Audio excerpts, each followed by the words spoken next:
Oke, halo teman-teman, kita kembali lagi. Jadi, ada fenomena sosial yang unik di Indonesia, tepatnya di tahun 2024 kemarin ya, sekitaran bulan Agustus sampai Oktober itu, ada tren di sosial media, tepatnya di TikTok dan juga di Instagram ya, yang rame, itu tentang marriage is scary, atau pernikahan itu menakutkan. Wah, kok serem banget ya maknanya ya.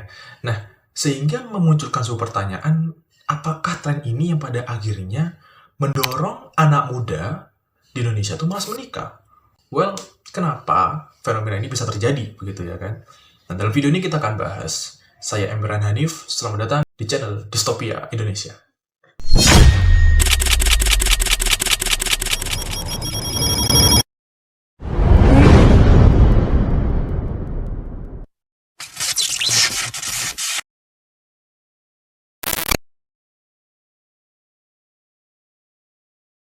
Teman-teman semua pada tahu ya, kalau pernikahan itu kan menjadi momen penting bagi setiap orang begitu.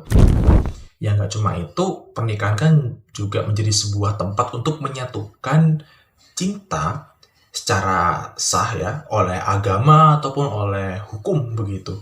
Dan juga cinta itu di dalam pernikahan dia menyatukan komitmen demi masa depan bersama. Ya sebenarnya nggak cuma itu, pernikahan kan juga menjadi titik di mana kesejahteraan antar pasangan itu bisa diwujudkan.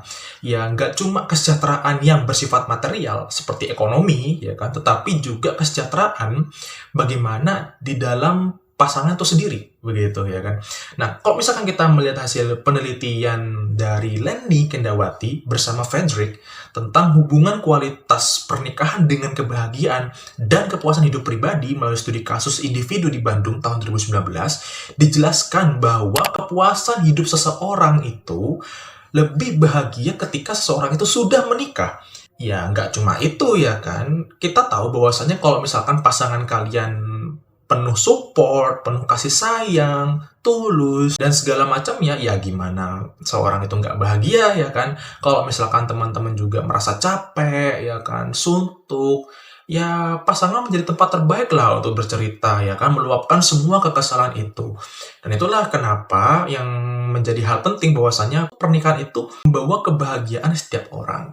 Nah, tapi alih-alih pernikahan itu menjadi simbol kebahagiaan ya, meskipun bukan salah satunya, namun saat ini pernikahan itu seolah-olah menjadi momok, ya kan, ketakutan dan juga keraguan. Nah, kenapa begitu? Karena ada perasaan skeptisisme yang dimana justru ini datang dari kelompok perempuan. Well, kenapa bisa begitu? Ya kan? Nah, kalau kita melihat dari berita yang dirilis oleh Tempo misalnya, yang mengutip data dari Badan Pusat Statistik Indonesia tahun 2022, mengatakan bahwa tahun 2022 kemarin itu menjadi tahun terendah pernikahan, yang dimana perempuan menunda pernikahan karena mereka terbebani dengan alasan ekonomi. Kemudian kedua, mereka takut menjadi generasi sandwich. Jadi generasi sandwich itu generasi yang menanggung banyak beban, mulai dari dirinya sendiri, orang tua, ya kan, hingga kerabat-kerabatnya.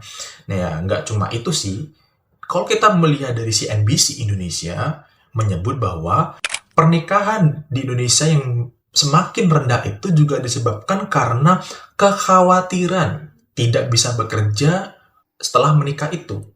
Ya, perempuan juga dibebani dengan tugas-tugas domestik ya kan. Misalnya seperti mengurus rumah, dapur, anak. Ya, nggak cuma itu teman-teman. Kalau misalkan kita melihat data dari Kata Data, ya dia menyampaikan bahwa adanya peningkatan jumlah perempuan karir. Di situ ada grafik ya, kalau misalkan teman-teman melihat gambar ini. Grafik itu menunjukkan dari tahun 2005 sampai tahun 2023, jumlah perempuan karir itu terus meningkat. Dan jumlah ini tidak dibarengi dengan angka pernikahan yang terus menurun. Sehingga ini ada kontradiksi begitu ya. Maka dari itu, inilah yang membuat perempuan pada akhirnya tidak ingin menikah. Ya, saya sudah bahagia, saya sudah sejahtera, untuk apa saya menikah ya kan? Itu adalah persepsi perempuan tuh. Sehingga dia berpikir bahwa, wah saya sudah nggak perlu laki-laki, saya sudah bisa menghidupi diri saya sendiri. Itu dia.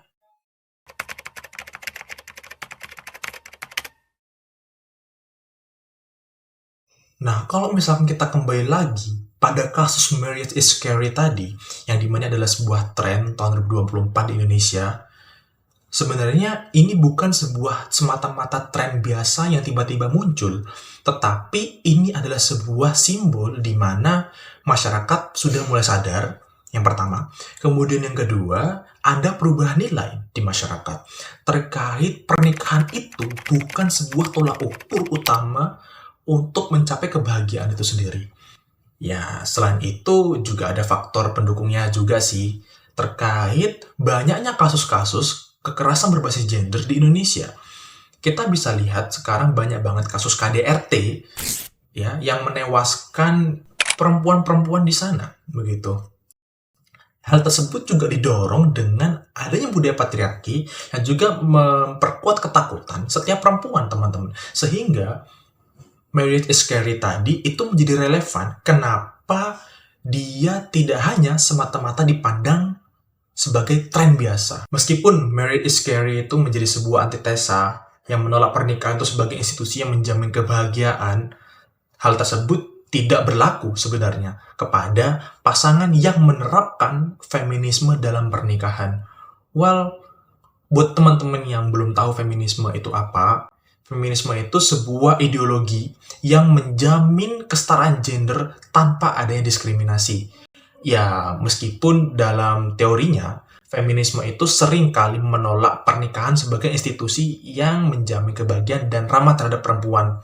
Seperti yang kita lihat dalam sebuah artikel terkait Friday Essay, Can Marriage Be Feminist? Yang ditulis oleh Zara Simic, seorang dosen di School of Humanities, University New South Wales, Sydney, Australia, menjelaskan bahwa pernikahan itu masih menjadi topik yang menarik untuk dibahas bagi kaum feminis. Meskipun kaum feminis tidak bisa menolak bahwasannya pernikahan adalah institusi yang bias gender.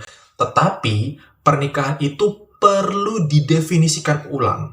Nah, ketika kita mendefinisikan ulang makna pernikahan itu apa, pernikahan itu tidak hanya semata-mata institusi yang menekankan pada dominasi laki-laki, tetapi pernikahan juga menjadi sebuah institusi yang menjamin akses, partisipasi, kontrol, manfaat kepada perempuan, ya kan? Nah, kita bisa juga mengutip dari sebuah buku yang berjudul Couples, Gender, and Power, Creating Change in Intimate Relationship, yang ditulis oleh Annie Rankin Mahoney dan Carmen Knudsen Martin pada tahun 2009, menjelaskan bahwasanya hubungan yang setara dalam sebuah pernikahan itu ketika ada beban yang adil antar pasangan.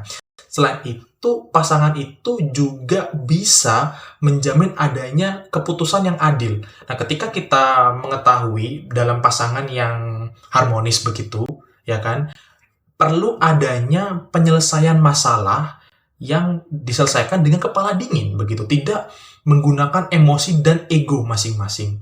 Ketika penyelesaian masalah dilakukan dengan kepala dingin, justru itu akan mampu memaksimalkan kepuasan antar pasangan dan juga kebahagiaan serta kesejahteraan psikologis. Begitu, teman-teman. Ya, jadi teman-teman perlu diketahui bahwasannya perihal menikah atau tidak menikah itu sebenarnya keputusan kembali pada diri individu masing-masing. Tetapi yang perlu digarisbawahi adalah pernikahan itu bukan semata-mata institusi yang mengeneralisir ketidaksetaraan gender, ketidakadilan gender, atau kekerasan berbasis gender bahkan. Tetapi pernikahan itu adalah sebuah institusi yang menekankan inklusivitas bagi setiap orang, baik perempuan ataupun laki-laki. Nah, sekiranya video ini bisa menjadi tips dan trik juga sih sebenarnya kepada teman-teman yang mau menikah bahkan ataupun yang sudah menikah. Bagaimana sih cara menghindari konflik kekerasan antar pasangan itu? Sekian video dari saya. Saya pamit undur diri. Cogito ergo sum. Bye-bye.